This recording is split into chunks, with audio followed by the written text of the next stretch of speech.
divine light of God.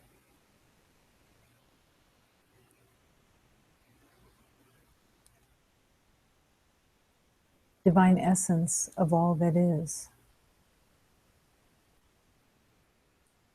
This is your nourishment. To accept the truth of holiness that resides within each beloved as the one is what you are here to accept and to live and to learn the devotion of reality.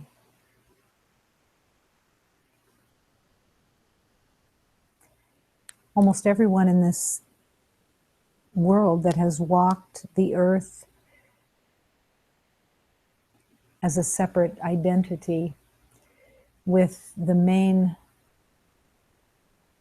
prayer of the ego being, it's all about me. What about me? Give it to me. Show me. Give me. That is the Bible of the ego.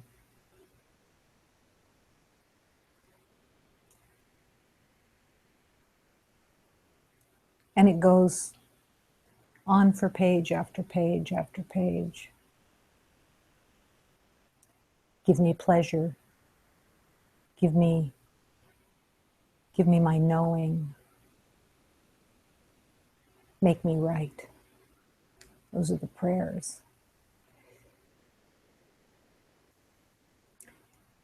And so when beloveds find the calling of the heart, and their old Bible doesn't work anymore, or it begins at least not to work, and yet it's so cherished, because the belief is, if I don't have this self-absorption of me to make sure that I'm okay, I'll be at the mercy of something unknown. It's a world of terror, for sure. It's a world of insanity, for sure. But it isn't seen that way, because if we could see right away the insanity of it, we would drop that teaching so quickly. But the secret is that the ego convinces to keep a copy just in case it doesn't work out, to surrender.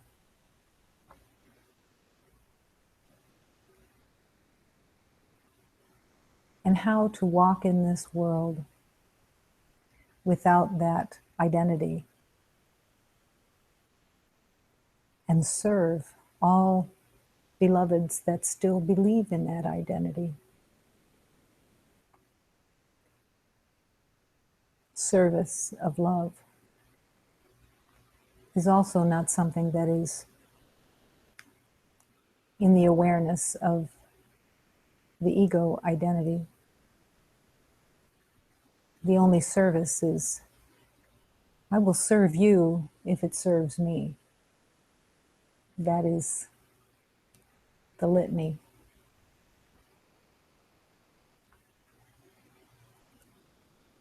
But thank God the divine doesn't hold that. Thank God there is no me in the divine. Thank God there is no past of the divine. So the Holy Spirit, God, the light of the world, can easily transform all of those false beliefs if they can be offered.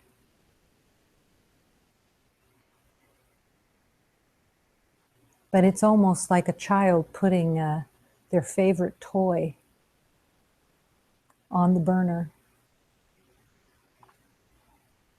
and still longing for the fantasies that the favorite toy produced, that it represented, symbolized.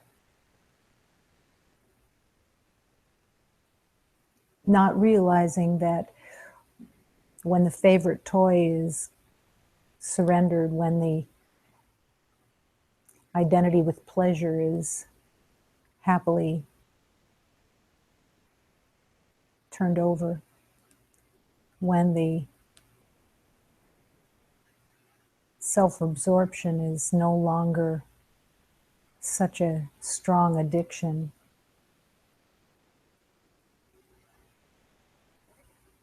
the truth of love begins its remedy, sometimes on the unsuspecting beloved who has said yes. And the remedy is to learn of peace, to learn that here in this world there is nothing worth knowing, that everything that has been so meticulously held and prepared and believed to be personal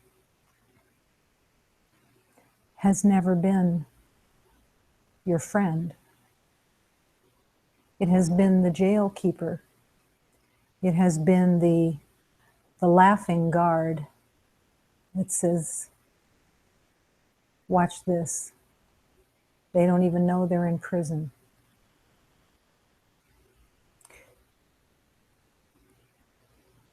And the guard can laugh because the ego is that guard.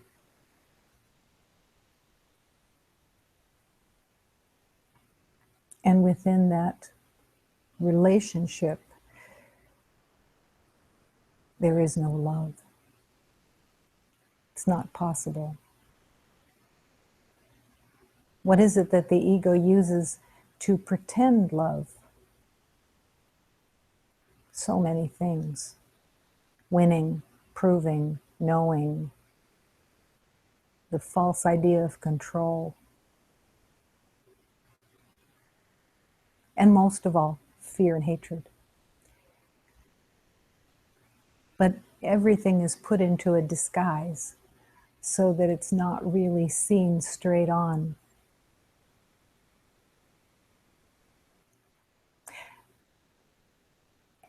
And even the role of victim is used to hide from being filled with fear and hate and judgment and arrogance. But to identify with being a victim is actually less threatening. Because to identify as a victim, you can see yourself as having things done to you rather than you are the doer.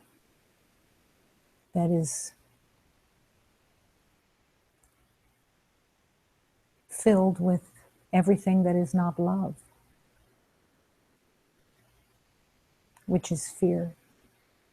And through that fear, suspicion, and determination to be right, to win. And so how is it that the divine can enters through the yes that comes from a moment even of clarity, a moment of longing, a moment of awareness that recognizes this can't be what there is supposed to be.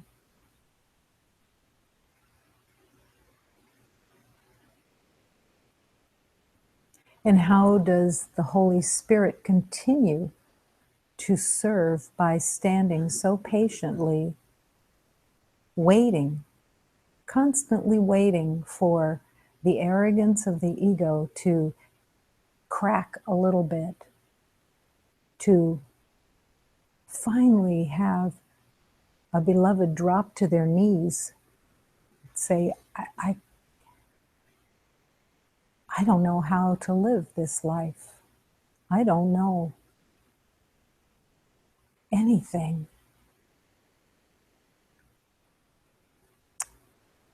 And when that beloved drops to their knees, not out of humiliation, but out of the realization that help is needed. And as the beloved drops to their knees, all of heaven rejoices, because now they can help.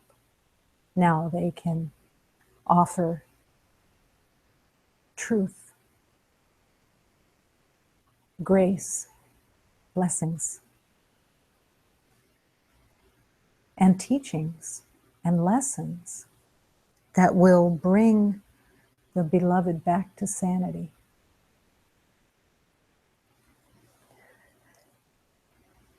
But the spirit of love can't help until there is a recognition within that what is running is insane. Not as a condemnation, as reality. It's just insane.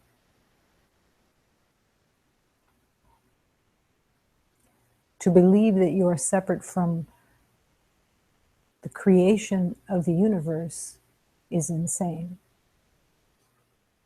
To believe that you know something that is more important and more true than the truth of God is insane. To pretend that there is something to control is insane.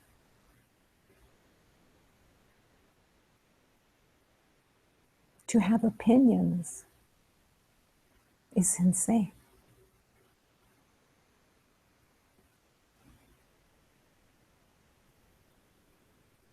But it can be easier to actually recognize the insanity when you've been afraid that you really are insane.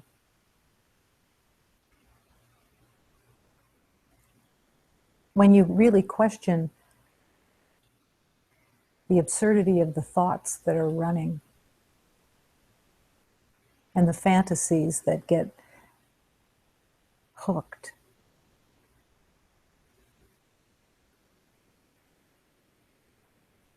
And that they've gotten you nowhere. Left you in the same place with the same painful thoughts. But all of love wants to serve you, wants to teach you. But how can you learn when you know? You can't. There's no way to learn without unlearning.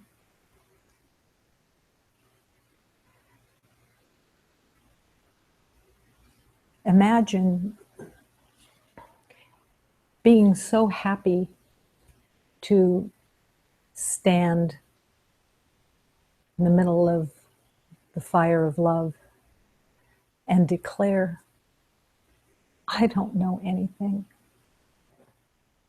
How could I?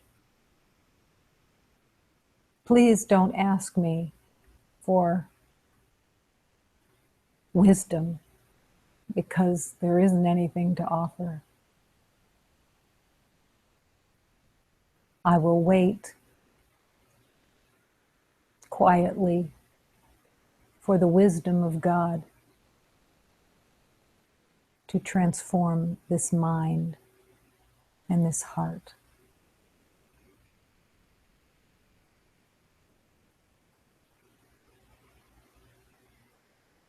Waiting patiently. And in the journey of love, it is the patience that becomes so essential. Patience being trust. That it is never the power of God that keeps anything from anyone. What if you really embraced that when you don't hear the voice of love, or you're not aware of what's most helpful, that it is not spirit that is keeping it from you. There is no game being played in spirit to make you beg or to make you grovel for help. The only thing that is in the way is I know. And when you ask the question, what is it that I think I know that trumps God's wisdom? Then you begin to see what's in the way of the spiritual journey.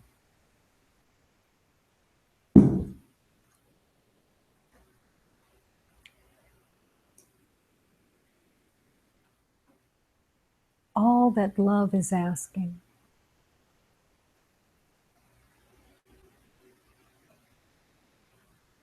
is to take all of these blessed teachings that are offered so fully and live them. You have nothing to lose. Why would anyone want to waste time with resistance? Every time there is any energy of resistance, ask the question, is that what I'm choosing? Because I think I know something? That I would deny the offering of this moment?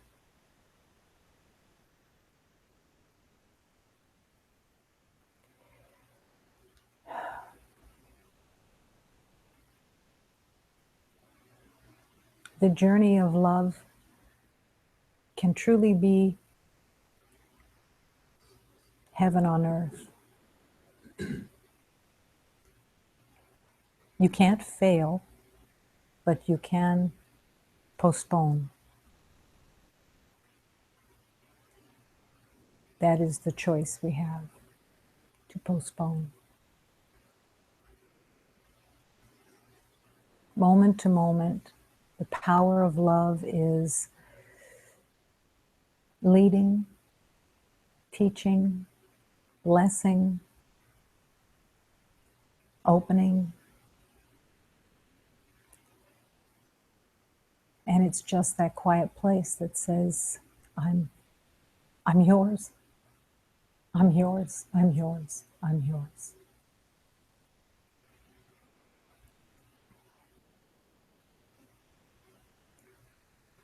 Not even having an inkling of what that even means.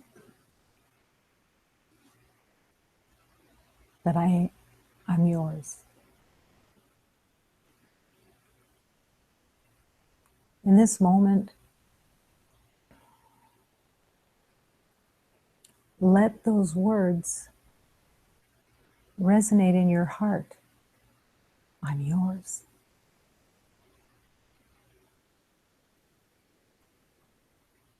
And that you are offering yourself to the truth of love itself. I'm yours.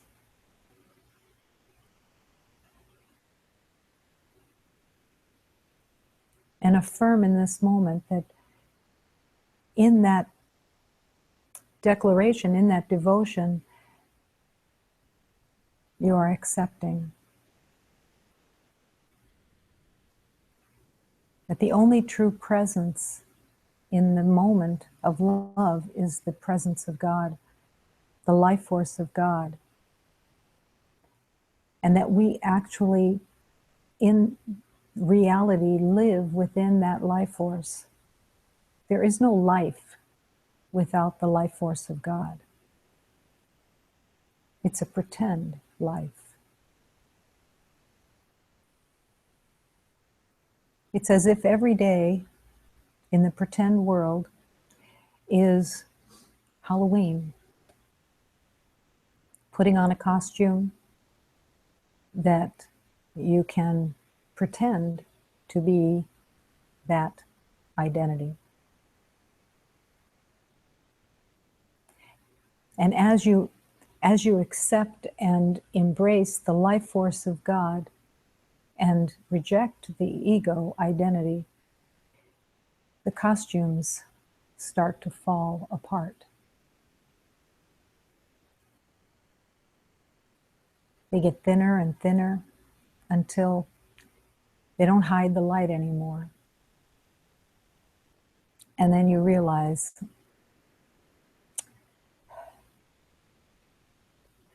I don't need that costume.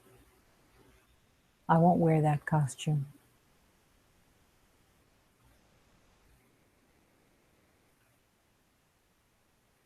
I will allow the life force of God to be at the center of this being.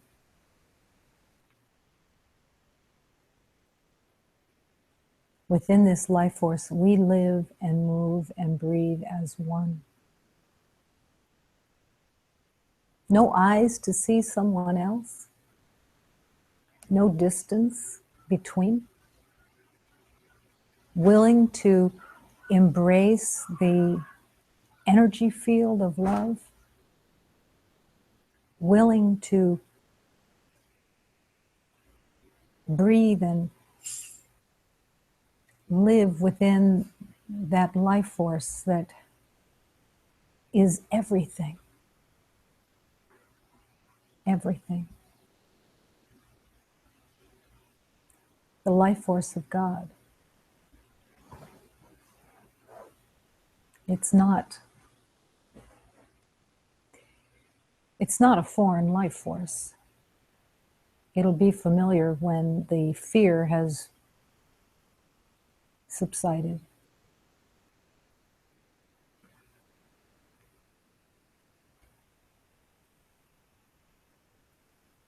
But if you are living the day as the life force of God, where is your mind? In the life force of God, you have allowed your mind to be replaced with the mind of God. And now, instead of knowing, you listen.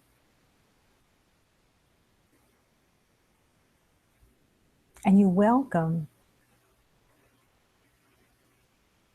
the direction. You welcome all the learning. You welcome the gifts of truth. Who walks with me? That is a question that we all end up answering.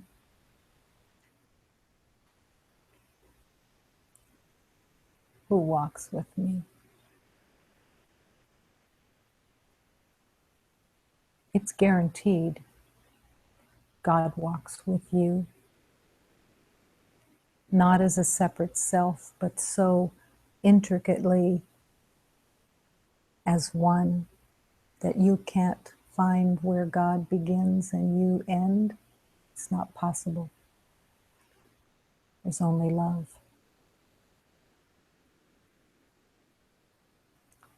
The life force of God. There is only one presence here. It is love. This universe is all love. This sanctuary is love. And nothing else is invited except in the surrender.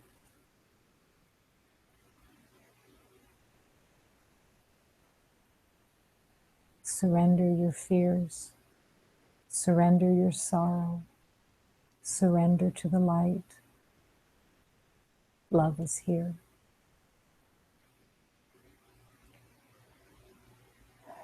Allow this moment to take you.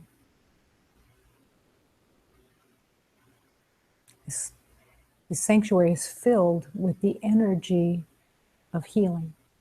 It's filled with the transformational energy of God's love. But when there is a knowing, the cutoff from all that energy is in the small mind of the ego.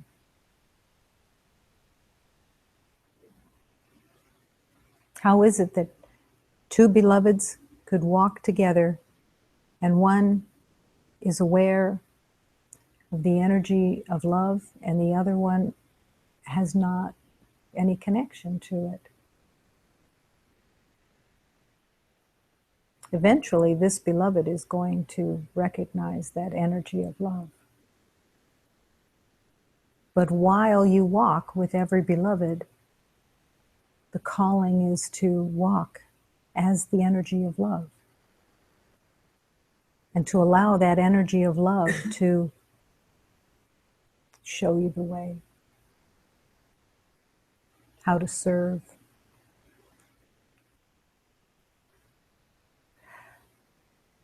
And every beloved will be so happy, so joyous when the knowing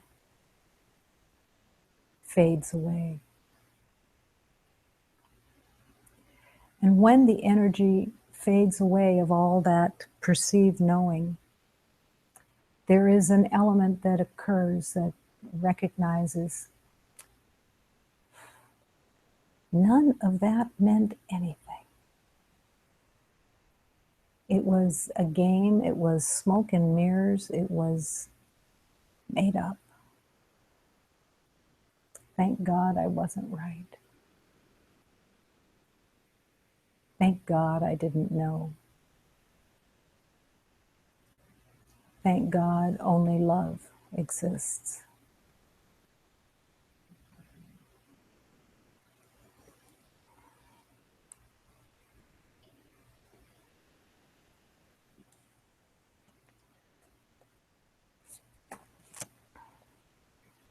This hymn speaks to that learning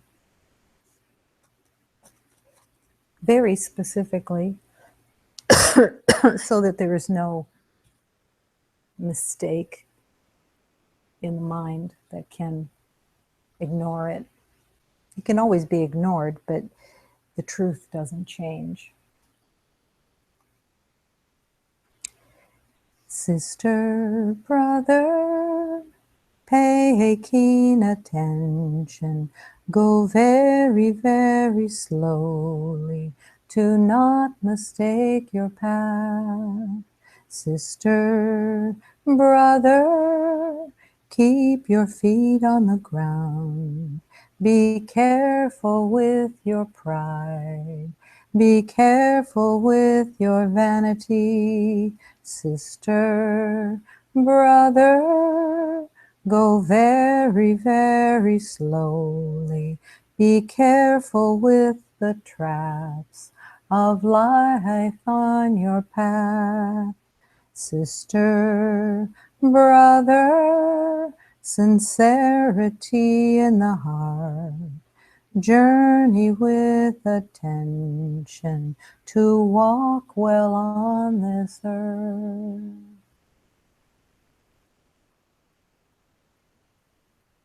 Go very, very slowly.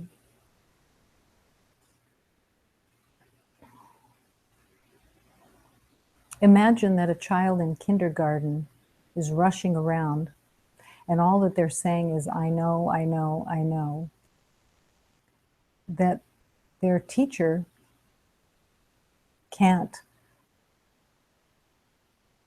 get them to stop long enough to realize that they're missing the teaching, that they're missing the lesson. And when they stop the running, then they hear differently.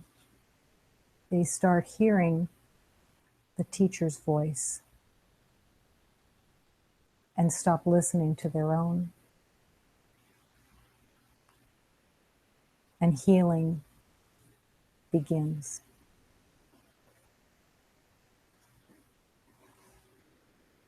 Go very, very slowly. You won't miss a thing.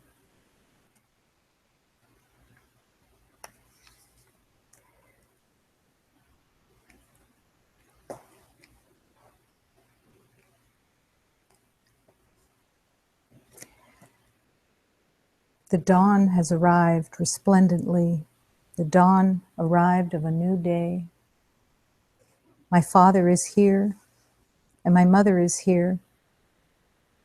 They are always here, showing the way. The dawn has arrived, illuminating resplendently the new day. My mother is here with open arms, and with her roses of crystal purity, and the heart became resplendent and bloomed with all that love. My mother is here. Yes, she is. My Father is here in great jubilation, resplendently illuminating. It is dawn and the sun has risen. In the resplendence of the divine light, the Divine Mother holds the truth of humanity. The sun has risen, illuminating as we all receive the truth of love. It comes in the heart of the child, comes in the heart of love, and it is placed in the mind and the heart of every beloved who is ready for love. Amanheceu, resplandeceu, amanheceu o novo dia. Meu Pai é lá, ela que ela está, minha mãe está, é o seu altar. Amanheceu, iluminou, resplandeceu o novo dia. Minha mãe está lá, de braços abertos, e suas rosas puras e de cristal. Resplandeceu o coração de sabor roxo, todo é seu amor, no resplandor da divina luz. Nossa Mãe nos traz o menino Jesus. O sol no céu iluminou. Vamos receber o Salvador. Ele é menino, ele é o amor que agora chega aos corações.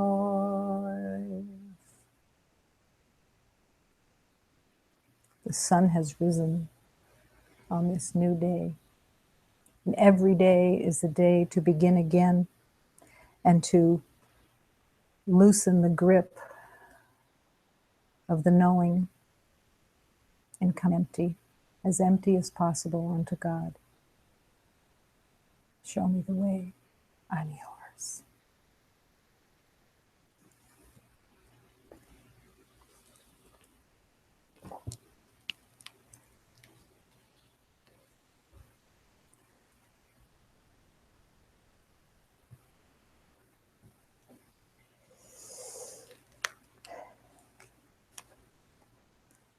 I think we need a password. I think we need a password, or let's make that a pass entrance. That way, in case you ever come to my door in an emergency and God and I are busy inside, we could just then shout, "Tell us the password," if you really want to snuggle. And part of the password will be you knowing it is really a past sentence. And here it is in all its glory and truth. Love kicks the ass of time and space. Upon hearing that, God and I would look at each other, often bewildered, but with delight. We would be glad someone had reached us with the golden key on their tongue. Though just to make sure we heard you right, we might say in unison, "Sing it loudly, baby. Cut loose, we need to double check." And then, if you did, a strength and smile might rise inside you, and right next to my heart you might be there for a moment, beaming like an eye that knows. Don't forget. EAOTAS. Maybe even tattoo that somewhere so you will remember. Love kicks the ass of time and space. Do you want love to kick the ass of time and space as you know it to be? That is the question. Do you want that password, that past sentence, to unlock your awareness of truth? Do you believe that love actually kicks the ass of time and space? Or do you believe that you know something different? Everything is for learning. Everything is so easily attained in the willingness. And it's only attained because of willingness. That you would have this great gift of willingness. It was given to you. It was placed within you when you decided to separate yourself from God, when we decided to separate ourselves from God. The divine placed the willingness within us. Also choice, which is very connected. And it is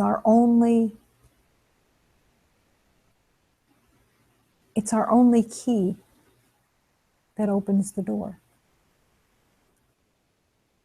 That you can't bring your knowing and take spiritual truth and figure it out. Love kicks the ass of space and time. Let it. Let it open the door so that you can enter into the spiritual truths that want to set you free. But if the room is full of knowing and the door stays closed because the willingness isn't being stirred, used, then love can't come in and kick ass in space and time. not your space and time. And that's really the most remarkable element, is that the space and time that love will kick is the space and time that is surrounded and believed in within your mind. There is no time except in your mind. There is no space of difference except in the mind. And everybody has their own version of it. And sometimes there's great arguments over who's right about who's got the corner on space and time. But love is relentless. It's relentless because it has to find its truth. And the truth is within you. And you are that love, even if you reject it. You are the light of God. You are the perfection of God. And God holds that. Spirit holds that. All of the divine beings are holding that for each beloved. You have an army of not only help, but guardians of beings that want to teach you about the mysteries of the universe. Not to entertain you, not so that you can have a name that you develop as a profound mystic or something, but because the universe is you. The universe is within you, and it is God's will that you come home to that awareness of all of the beauty of the universe, and then recognize that it's all within you completely.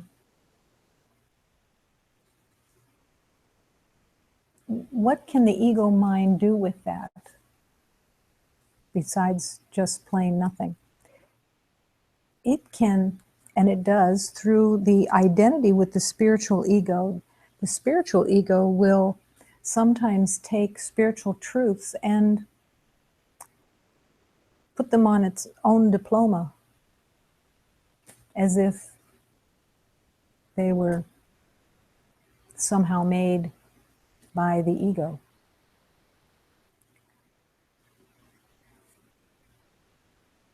But all the spiritual truths are waiting to be accepted and brought into the heart and the mind, transforming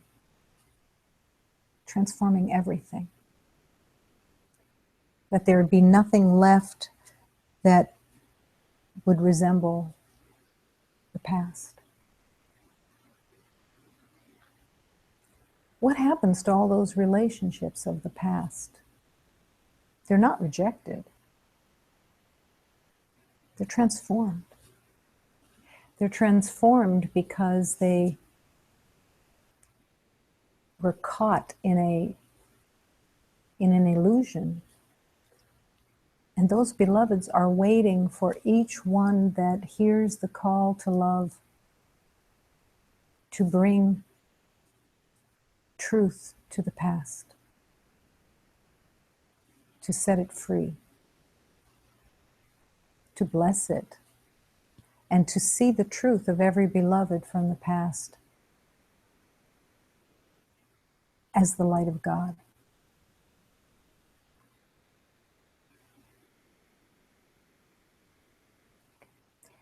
Those beloveds from the past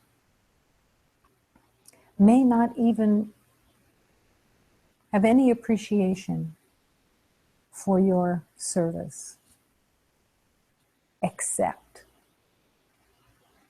when they say yes, they will feel the blessings of your service, of your gift of truth, that you chose to bring. And when they transform and lose the old identity of separation, you will be in celebration with them. Coming into the recognition of love for the first time since you incarnated.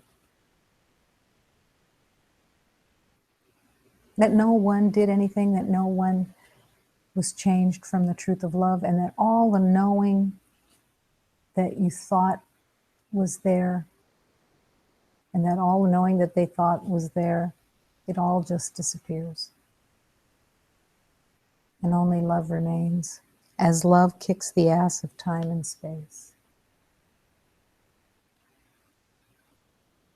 Let it kick. Let it cleanse everything.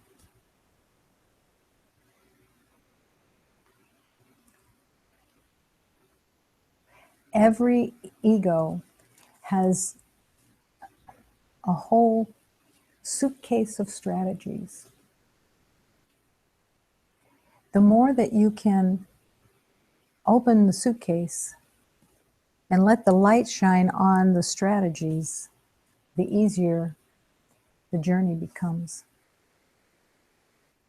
Where does the courage come from to open the suitcase to begin with? Because the fear is, I don't want to open that suitcase. I have been counting on all this knowing, and I don't want to expose that it's not real. But it takes courage, and then you open the suitcase, and then you realize that everything that was in the suitcase was totally insane. It's like opening a suitcase and you're hoping that you're going to find bullion, gold, some treasure inside, and you open it up and it just smells kind of like manure. It just has no attractiveness to it. And you see it for what it is. The made-up attempt to protect something that didn't need protecting. Nothing to protect.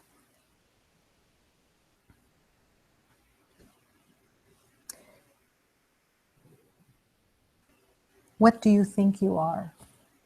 That's always a good question. What do you think you are?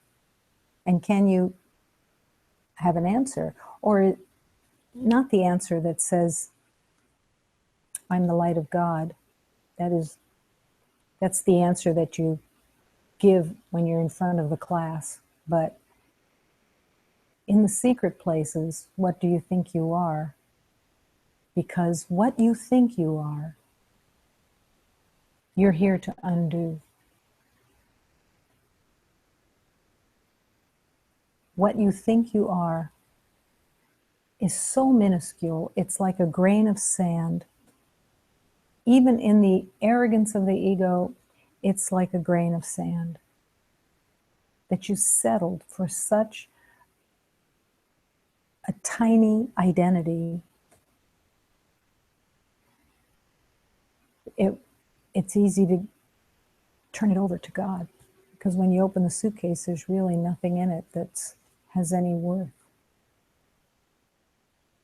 And how lovely that you don't have to go through the suitcase picking and choosing through the things and saying, oh yeah, but I like this, and I really like this idea, and I loved it when I talked like this, and I love this thought. But you just look at it and go, nothing there I want to keep. And you surrender it all. Step by step. And the tipping point will be, the dance of celebration will be, I don't believe it any longer. Even when it takes my attention, I get it. It's not the truth. Fear is not the truth. And can I recognize fear for what it is? That fear comes in all shapes and sizes. Fear comes as arrogance. Fear comes as pity. Fear comes as all kinds of knowing. It comes as anger. It comes as pride. It comes as greed. All of that is just nothing but fear. You can't make something good out of it just because it's familiar. You can't make a better identity. But thank God you don't need to. You already are the light of God. It's just coming home to that and embracing that divine truth.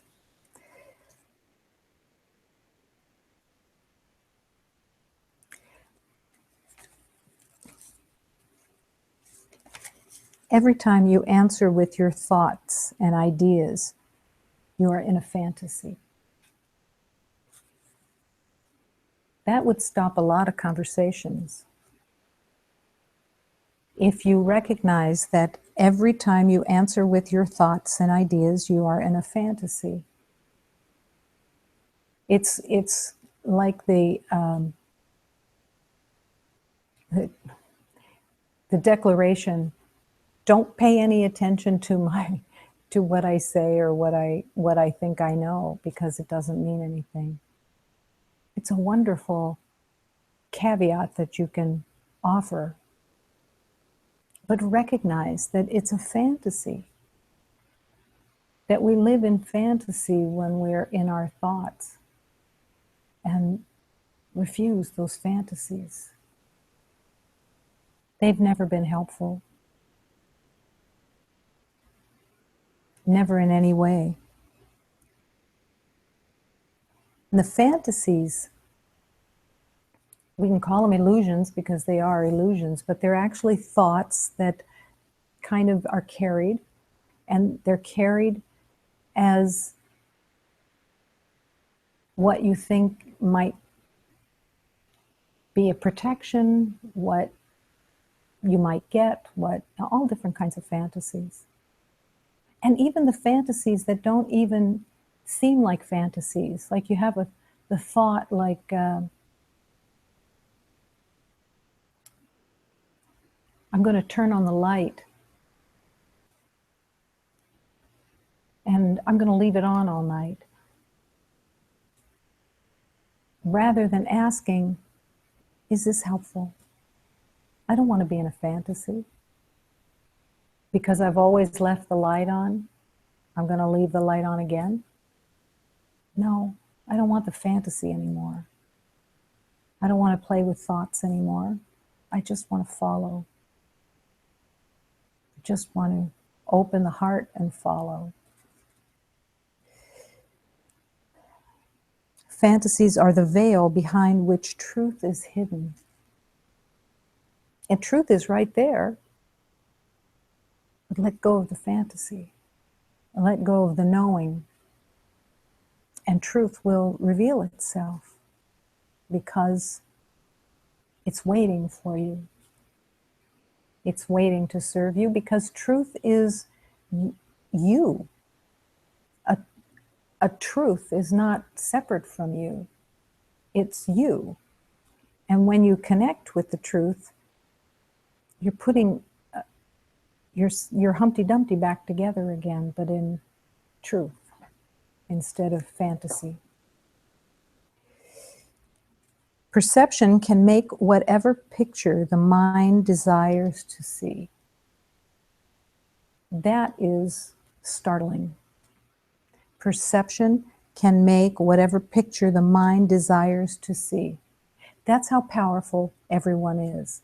And imagine, so you take billions of beloveds, and each one has their own perception. And that's the world that they see, is through coming through their beliefs of separation and perception of that. And what the mind desires to see, they see. If you believe in your mind that the edge of this rug is red and someone else sees it as purple, or someone else sees it as orange, the wars begin. The belief that there's a difference and that your perception is the correct one is where pain and suffering lives. You wouldn't think it would be about a rug, and it wouldn't seem that way at all. But as soon as you have your mind saying something is different than someone else's mind is saying, it's separation. And for what? To be right about the color serves nothing. What difference does it make whether it's red or orange? To want to be right is where all the pain is. To hold on to it is where the pain stays with you.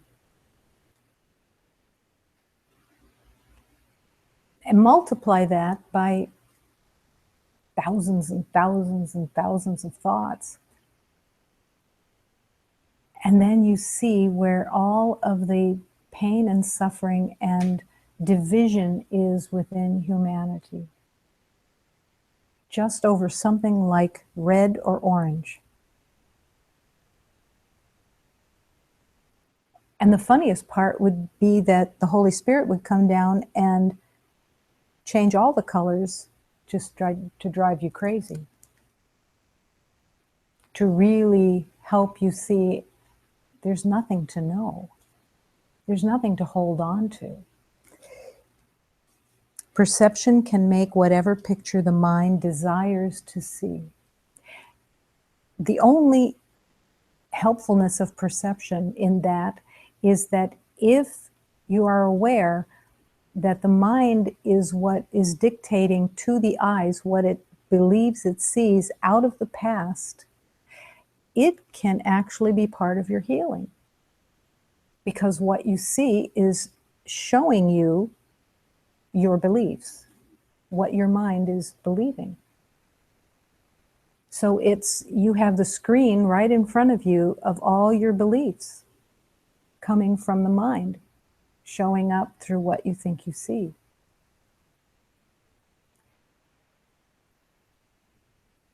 And this is why it's so essential. The not knowing is so essential, because when you say, I don't know what this means, and I don't know how to look at this, right there, I don't know how to look at this, opens the door to the divine and deeper truth.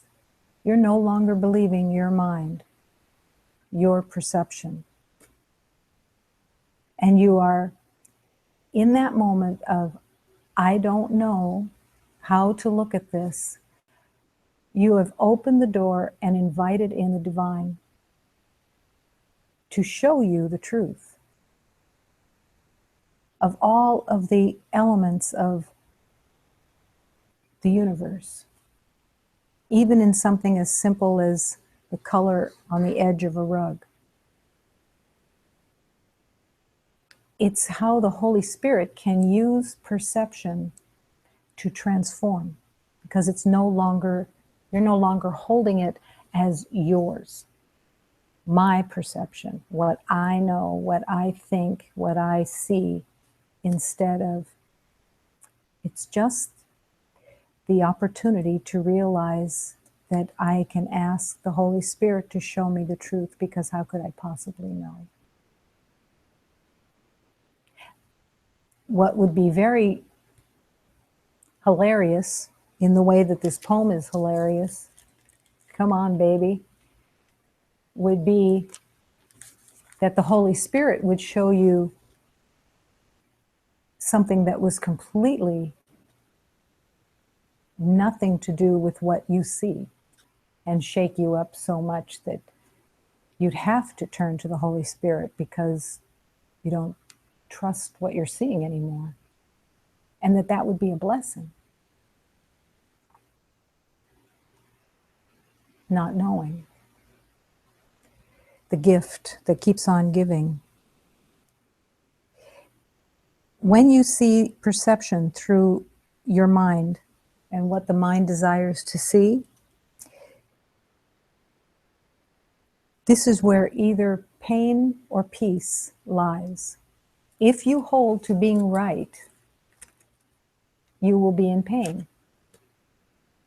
If you acknowledge, how could I possibly know anything? These eyes are running from the mind. It's making up whatever it wants to. In that acknowledgement, you can come to peace because you've just stepped into freedom of not trusting the perceptions anymore that you used to hold sacred. And this is where healing can occur. Think of all the elements that you think you know. It's staggering. And yet there is a whole universe that is unknown. A whole universe of love in all of its various expressions that are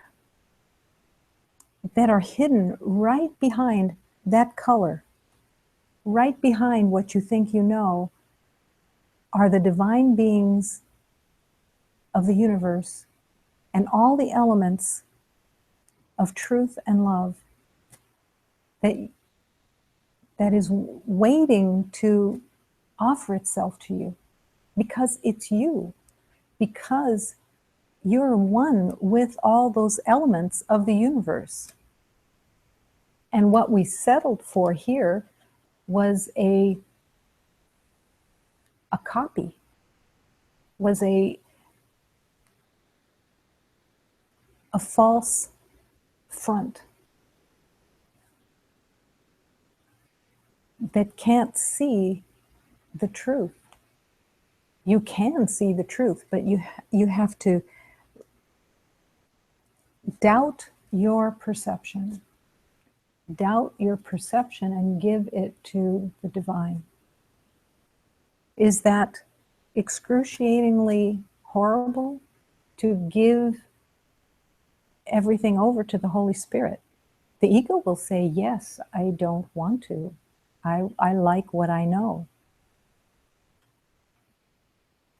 But slowly but surely, every beloved will finally go, there's a whole universe that I'm not connected with because I choose my silly perceptions. And I want to live in my narrow little knowing. When the mysteries of creation are waiting to come into your heart, come into your awareness and join with you. What if in this rug there were divine beings that are moving, healing? Well, the truth is there are. There are divine beings in everything, in every aspect of everything, in every element of the air. There are divine beings. In every shading of the sun setting, there are divine beings. There's nothing where there is not the divinity of God that is the life force of God. So why would we demand that we know? Why would we be so adamant to stay in the knowing of our little mind that limits everything? when the mysteries of the universe are one with you. Now, what the ego likes to do then is say, yeah, but I'm not up to that. That takes special talent to see the beings. That's love kicks the ass of time and space, because there is no limit to anyone to connect with the energies of the mysteries of love. All you have to do is want it. Want it because it's natural. Want it because the perceptions have been painful, because your belief in the past has been your nightmare, and you're no longer willing to have your nightmare run the show. You're no longer willing for the concepts of what you think you know to run your life like a dictator. Adamant about the knowing. There's no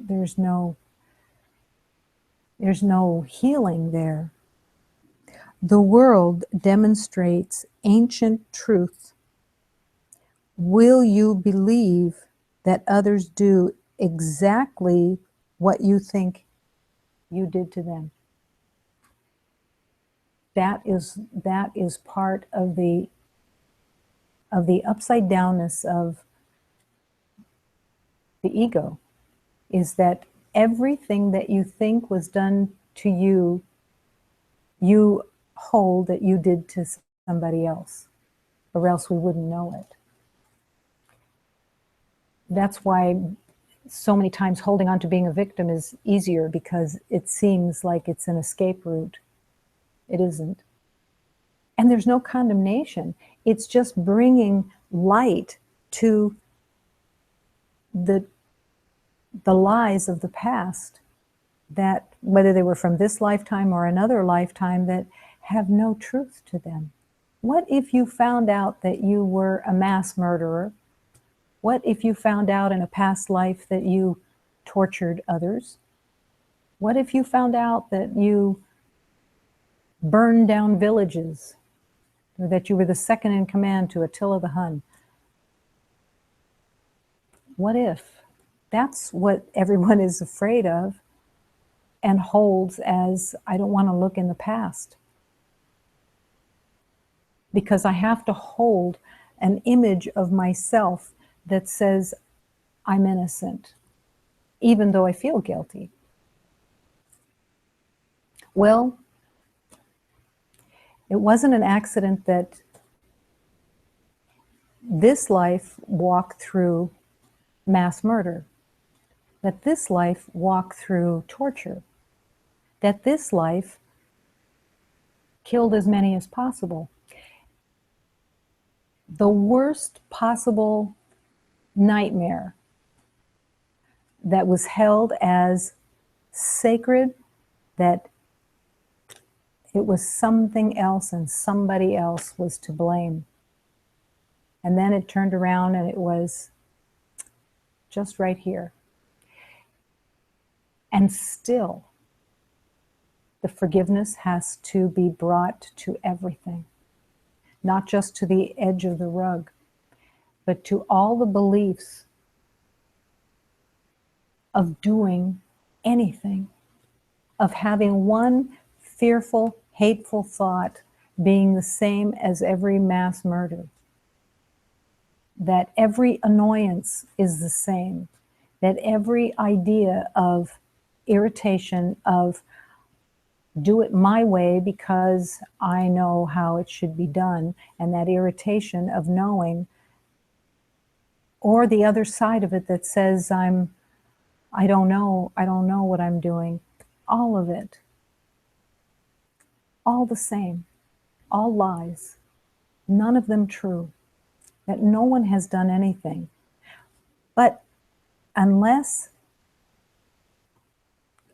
you're available to see what you believed in, it can't be let go. It can't be surrendered because it's being protected as if it's real. And in truth, there is no reality. Can every mass murderer be forgiven? Absolutely. But it has to begin here. It has to begin with every thought. And it has to begin not just with all the thoughts of the past, because 10 minutes ago is the past. 5 minutes ago is the past.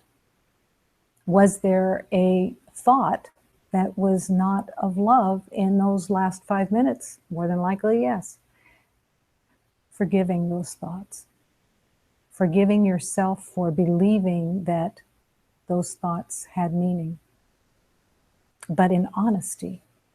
There's a beautiful teaching that speaks that honesty is consistency, and that honesty is essential to bring the lies out to the light, to heal.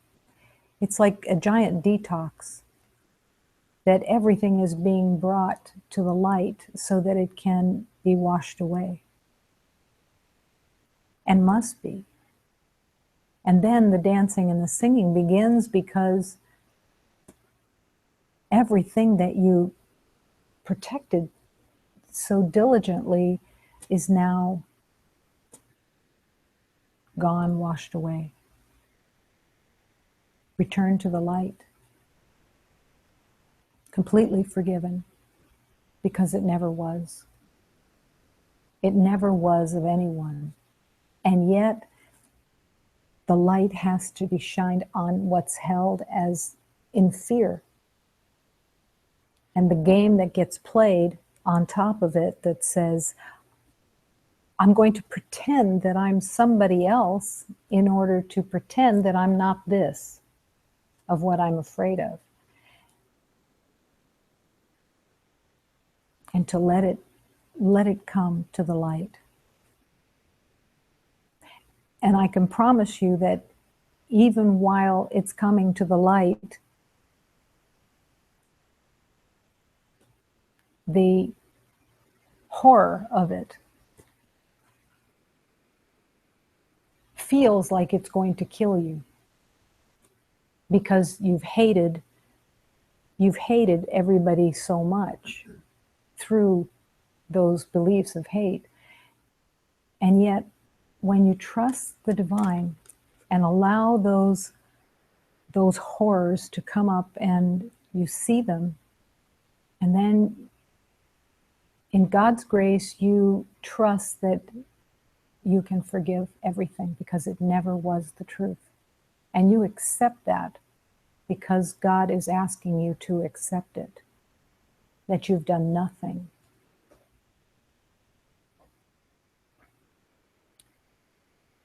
The murderers are freed.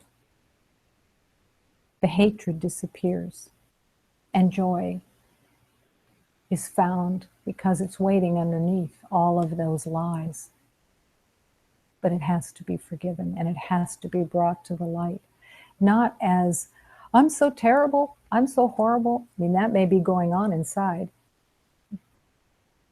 But don't allow the knowing to continue, because the knowing is just a big vat of mistaken identities and mistaken ideas of made up stuff. There's nothing to hold on to. Open to the light that is waiting to be embraced as you release all of the beliefs that were hidden beneath the self-assured or whatever identity that you put together. Let it go.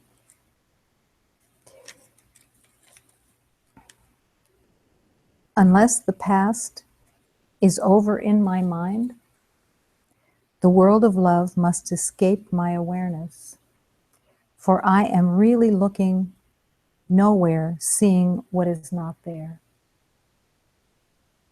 Unless the past is over in my mind, And that's all that's being asked, is that the past is forgiven, and that everyone that was in it, that all the roles are dropped and burned so that they can all be free. Free to sing and dance and allow the divine to materialize, because that's all that's the purpose of love and life now. There is nothing that you have done, that anyone has done, that means anything.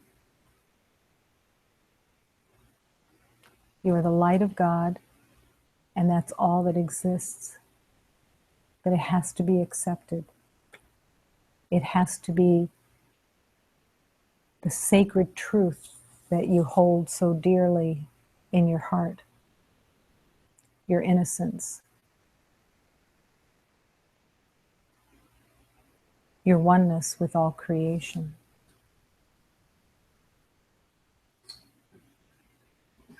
Don't be afraid of the light that can shine on the lies of the past, so you can be set free.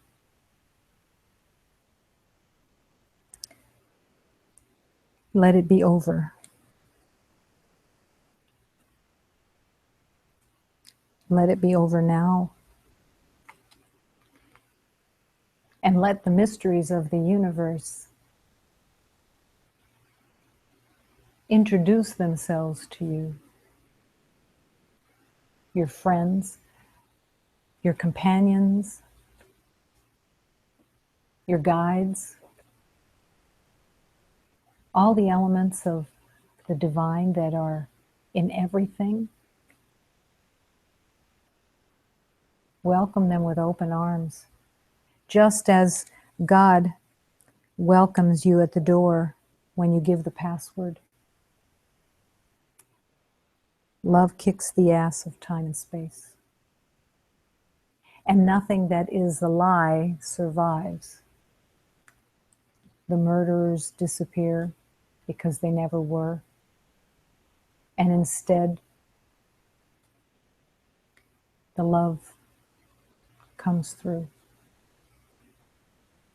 Only love is real, nothing else.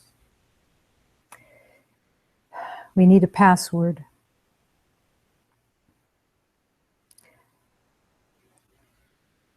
Though just to make sure we've heard you, we might say in union, sing it loudly, baby. Express your yes that says, I am the light of God, nothing else is true. And I am living it, and I am drinking it, and I am savoring it, and I am cherishing it. Because it's God's will.